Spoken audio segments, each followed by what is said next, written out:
तर तिथं शिवाजीराव आढळराव पाटील आणि अमोल कोल्हेंची भेट होणार असल्याचं म्हटलं जात आहे। किल्ले शिवनेरीवर दोनही नेत्यांची भेट होईल। अमोल कोल्हे शिवाजी आढळराव पाटलांच्या पाया पडलेले आहेत। ही दृश्य आपण पाहतोय, भेट झालेली आहे।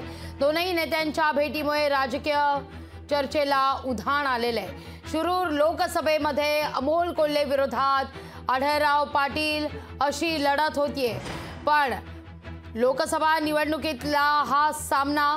पण या ठिकाणी आपण पाहतोय शिवाजीराव आढळराव पाटील दिसताच अमोल कोल्हे हे या ठिकाणी शिवाजीराव आढळराव पाटील यांच्या पाया पडताना दिसत आहेत। शिवाजीराव आढळराव पाटील यांनी हाती घड्याळ आता बांधलेलं आहे आणि राष्ट्रवादी काँग्रेसकडून शिवाजीराव आढळराव पाटील लोकसभेच्या रिंगणात उतरले आहेत।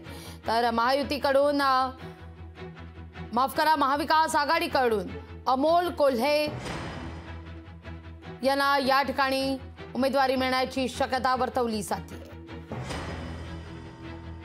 वयानं मोठे आहेत ही आपली संस्कृती आहे आणि वयस्कर व्यक्तींना हा नमस्कार करणं ही आपली संस्कृती। त्या पद्धतीनं समोर वयस्कर व्यक्ती आली, मग ती निवडणुकीच्या रिंगणात आहे किंवा इतर ठिकाणी आहे, वयस्कर व्यक्तींना वाकून नमस्कार करणे ही आपली संस्कृती आहे। तसं नमस्कार करण्यात महाराष्ट्राचं एक वेगळं ओळख 100% आत्ताच्या राजकारणामध्ये अनेक गोष्टी होतात, अनेक गोष्टी व्यासपीठांवरून बोलल्या जातात, पण आपली संस्कृती जपली पाहिजे आणि राजकारणातला सुसंस्कृतपणा सुद्धा तितकाच जपला पाहिजे। सगळे शिवप्रेमी आहेत, ज्यांना ज्यांना शिवरायांचं प्रेम आहे, शिवरायांची आस्था आहे, त्यांनी गडावर यावं। सगळे शिवप्रेमी आहेत, ज्यांना ज्यांना शिवरायांचं प्रेम आहे, शिवरायांची आस्था आहे, त्यांनी गडावर यावं।